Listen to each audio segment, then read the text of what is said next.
नमस्कार. या व्हिडिओमध्ये आपण दशांश अपूर्णांक हा घटक अभ्यासणार आहोत. या ठिकाणी एका औषधाच्या खोक्यावर ही किंमत लिहिली आहे 24.50 अशी किंमत लिहिली आहे. आलं का लक्षात? मग 24.50 याचा अर्थ काय हे आपल्याला पाहायचं आहे. मग हे जर आपल्याला माहिती करून घ्यायचं असेल तर आपल्याला दशांश अपूर्णांक माहित असणं गरजेचं आहे. मग दशांश अपूर्णांक म्हणजे काय मित्रांनो? ज्या अपूर्णांकाचे छेद 10, 100, 1000 असे काय असतात रे? 10च्या पटीत असतात. 10च्या पटीत असतात किंवा 10च्या पटीत असतो त्या अपूर्णांकाला म्हणायचं दशांश अपूर्णांक. लक्षात आलं का? उदाहरणार्थ बघू शकता तुम्ही इकडं. आपण थोडं वर घेऊया. दशांश अपूर्णांक ज्या अपूर्णांकाचे छेद 10, 100, 1000 असे म्हणजे 10 किंवा 10च्या 10 पटीत असतात त्यांना दशांश अपूर्णांक म्हणतात. उदाहरणार्थ बघा 5/10, 68/100 आणि 285/100 किंवा ह्याला मी 1000 पण लिहू शकतो. या अपूर्णांकाचे छेद किती आहेत? 10च्या पटीत आहेत, बरोबर की नाही? 10च्या पटीत आहेत अशा अपूर्णांकाला म्हणायचं दशांश अपूर्णांक. हे आपल्याला अपूर्णांक आपण वेगवेगळ्या पद्धतीने लिहित असतो. दशांश अपूर्णांक सुद्धा. लक्षात आलं का? मग आपण 10 एककांचा काय करतो रे? 10 एकक म्हणजे काय होतं? एक दशक होतो, बरोबर की नाही? 10 एककांचा एक दशक होतो आणि 10 दशकांचा 10 दशक बरोबर काय होतं रे? एक शतक, बरोबर की नाही? हे आपल्याला माहिती आहे. आता आपण याच्या उलट विचार करूया. अलग लक्षात? 10 एककांचा एक दशक होतो, 10 दशकांचा एक शतक होतो, बरोबर ना? आता ह्याच्या उलट आपण विचार करू. बघा म्हणजेच काय? एका एककाचे 10 समान भाग करूया. आपण काय करूया?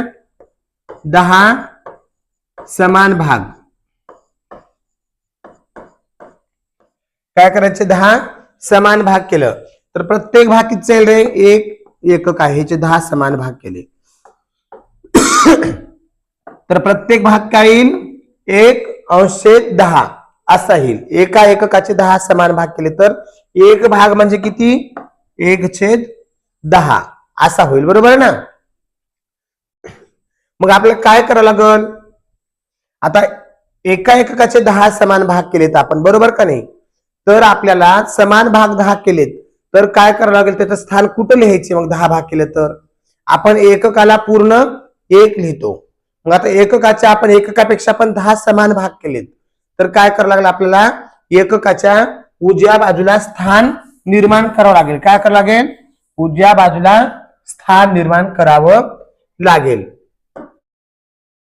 आपण या ठिकाणी हे पाहिलं की 10 एककांचा एक दशक. लक्ष द्या, 10 एककांचा एक दशक, 10 दशकांचा एक शतक, बरोबर ना? तर आता आपण काय करायचं बघा. एका शतकाचे 10 समान भाग केले. एका शतकाचे 10 समान भाग केले. हे शतक आहे. ह्याचे 10 समान भाग केले म्हणजे एक भाग किती रे? 10चा, बरोबर ना? शतकाचे आपण 10 समान भाग केले तर एक भाग 10चा म्हणजे एक दशक. शतकाचे 100 भाग, 100चे जर आपण 10 समान भाग केले तर एक भाग 10चा होतो म्हणजे एक दशक मिळतो. मग दशकाला काय करावं लागेल आपल्याला? शतकाच्या आपण उजव्या बाजूला स्थान देतो, बरोबर का नाही?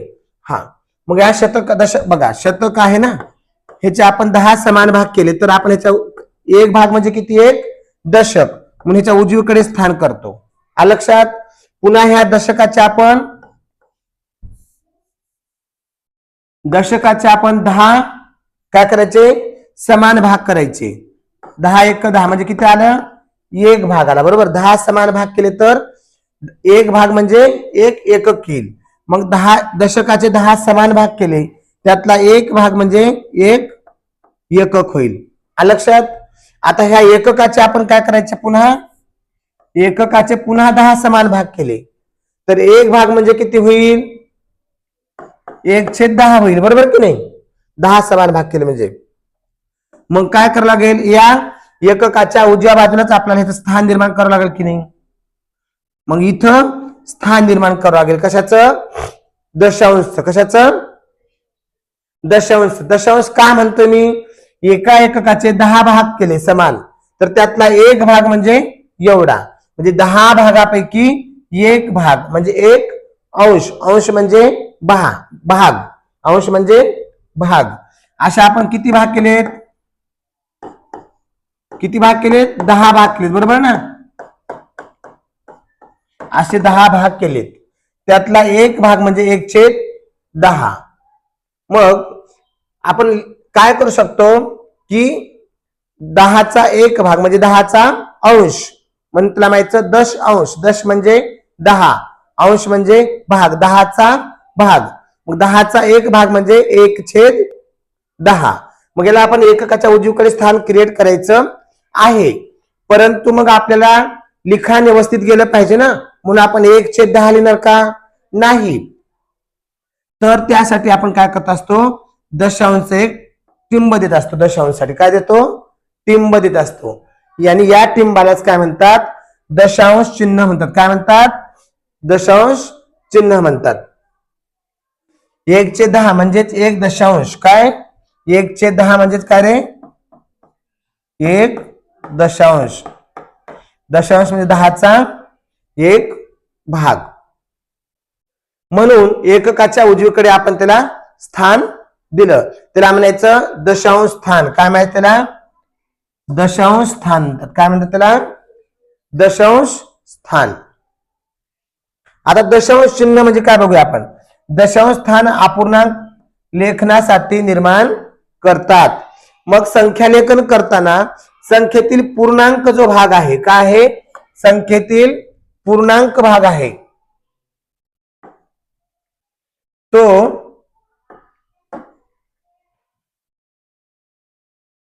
संख्यालेखन करताना संख्येतील पूर्णांक भाग संपला म्हणून ओळखता आलं पाहिजे, म्हणून पूर्णांक भागाच्या उजवीकडे दशांश चिन्ह देतात. म्हणजे पूर्णांकातील शेवटच्या अंकानंतर टिंब देतात, असे टिंब लिहितात. या खुणीला माहिती दशांश चिन्ह. उदाहरणार्थ बघा, दशांश चिन्ह वापरून आपण 8.5/10 हे आहे, बरोबर ना? इकडे लक्ष द्या. आता आपण याचं लिखाण करू शकतो कसं? 8 पूर्ण आहे, बरोबर? मग 8 एकक पूर्ण आहे, त्यानंतर दशांश दिला म्हणजे हे 8 पूर्ण भाग झाले. राहिलेले भाग म्हणजे 10चे किती आहेत? 5 अंश आहेत, म्हणून दशांश 5. 8 पूर्णांक दशांश चिन्ह 5. आपण दुसरे एक उदाहरण घेऊया.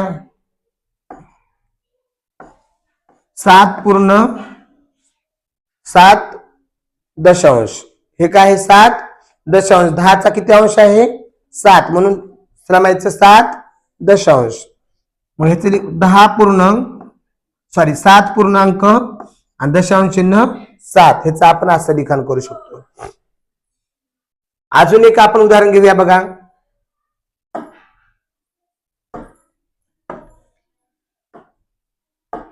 बघा 20.3 दशांश. 20 पूर्ण आणि 3 दशांश. ह्याला आपण दशांश का म्हणतो? 10चा तिसरा अंश येतो म्हणून. ह्याला कसलं? मग 20 पूर्ण लिहायचे, दशांश चिन्ह लिहायचं आणि किती लिहायचं? मग 3 लिहायचं. हे काय झालं? 20 पूर्णांक दशांश चिन्ह 3. अजून एक उदाहरण घेऊ. 27.9 9 दशांश म्हणजे याला आपण असं लिहायचं 27.9 बरोबर. म्हणजे दशांश जे स्थान आहे एककाचे आपण उजवीकडे निर्माण करतो आणि ते पूर्णांक संपल्यानंतर ओळखता आलं पाहिजे म्हणून पूर्णांकानंतर आपण दशांश चिन्ह टिंब देतो ते म्हणजे दशांश चिन्ह आहे. खालील अपूर्णांक दशांश पद्धतीत लिहा आणि वाचा. आता बघा 3 किती भाग आहेत तर पूर्ण भाग आहेत आणि 9 दशांश आहेत. मग ह्याचं उत्तर येईल काय रे 3.9 येईल बरोबर.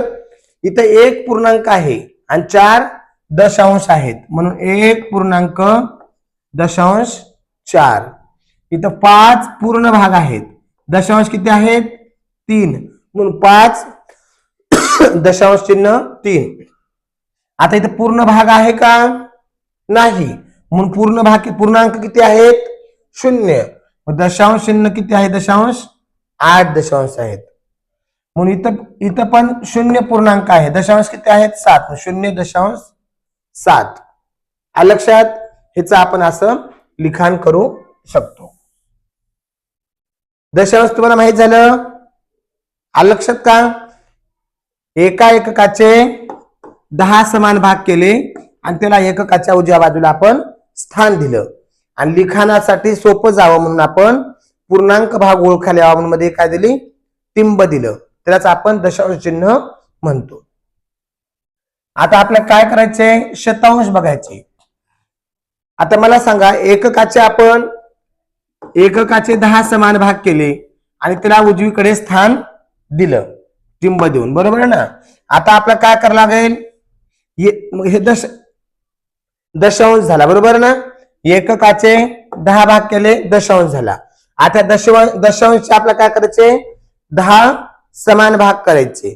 हे जे 10 समान भाग म्हणजेच किती होईल एक भाग कितीचा असतो 1/100 होतो. एक भाग 1/100 होतो. हे कसा होतो बघा इकडं 1/10 किती भाग करायचे समान आपल्याला दशांश किती भाग 10 समान भाग करायचे. कारण आपली दशमान पद्धती आपण 10च्या पट्टीत लिहितो बरोबर ना. उजवीकडे एकक दशक शतक 10 पट्टीत वाढतात का नाही. तसं मग इकडे पण डावीकडे 10च्या पट्टीत वाढतात तसं उजवीकडे पण 10च्या पट्टीत ते वाढतात म्हणजे कमी होत जातात दशांशच्या इकडे बरोबर. संख्या कमी होत जाते का नाही. शतकचे 10 पट केली आपण कमी बरोबर ना तर दशक होतो. दशकचे 10 पट कमी केली तर एकक होतो. एककचे 10 पट कमी केली तर आपण दशांश होतो बरोबर ना. दशांश पुन्हा 10 पट कमी करायला म्हणजे शतांश होतो. मग या दशांशचे 10 समान भाग करायचे म्हणजे दशांश 10 भागायचं. बघा जेव्हा आपण या अपूर्णांकाला भागतो तुम्ही शिकलेले आहे. अपूर्णांकाचा भागाकार म्हणजे काय ह्याच्या खाली काय म्हणजे छेद 1 असतो लक्षात ठेवा बरोबर ना. मग भागाकार हा गुणाकाराच्या व्यस्त असतो म्हणून काय करायचं आपण ह्याला गुणिले 1/10 असं होतं. हे खालचा छेद वर जातो आणि वरचा अंश खाली येतो म्हणजे याचा गुणाकार किती आला वरी 1 आणि खाली 100 म्हणजेच 1.10 समान भाग केले तर एक भाग कितीचा येतो 1/100 येतो. मग प्रत्येक भाकीचा 1/100 म्हणजेच 1/100 होतो. म्हणून 1/100 म्हणजेच किती रे 100चा समान भाग 100 भागापैकी एक भाग 100च्या समान भाग केले आपण 100 बरोबर ना. तर त्यापैकी एक भाग म्हणजे काय 1/100. आता बघा 1 म्हणजे किती होईल मग 10 होईल बरोबर की नाही. 10 होतील तेव्हा 1 होईल. आता या ठिकाणी बघूया मग 10 किंवा 0.1 किंवा 0.10 हे लक्षात घेतले पाहिजे. बघा आता 1/100 आहेत किती याला जर आपण 10 ने गुणलं कितीने 10 ने गुणलं तर काय येतं 10/100. 10 एक 10, 0 0 गेला म्हणजे किती 1/10. समजलं का? मग 1/10 अपूर्णांक मिळतो. म्हणून दशांश स्थानाला, बरोबर की नाही, दशांश स्थानाला लागून उजवीकडे आपल्याला शतांश स्थान तयार करता येते, कारण 10च्या पटीत आहे ते, बरोबर की नाही, 10च्या पटीत आहे. बघा 1/100 ला 10 निघूनल्यावर काय येतं 1/10, म्हणजे हा अपूर्णांक मिळतो. म्हणून दशांश स्थानाला लागून उजवीकडे शतांश स्थान तयार करता येते. शतांश ते स्थान तयार करून 14/100, बरोबर ना, हा अपूर्णांक 0.14 असा लिहितात. आता बघा 14 आहे, 100 आहे, बरोबर की नाही. तर काय करू शकतो आपण, 14 म्हणजेच काय रे 10/100 अधिक 4/100, बरोबर. 10/100 म्हणजेच काय, मग 1/10, म्हणजे 1/10 म्हणजे काय 1 दशांश झाला, दशांशला 1 येईल. आणि उरलेले काय 4 शतांश आहेत. काय आहेत 4 शतांश आहेत. समजलं का? ह्याच काय झालं 1/10 अधिक 4/100, बरोबर की नाही. मग हा 1/10 म्हणजेच काय दशांश आहे, म्हणून हा दशांश स्थानी आपण 1 लिहितो आणि 4 शतांश स्थानी लिहितो. म्हणून 14/100 दशांश रूपात लेखन करताना दशांश स्थानाला 1 लिहायचा आणि शतांश स्थानात 4 हा अंक येतो.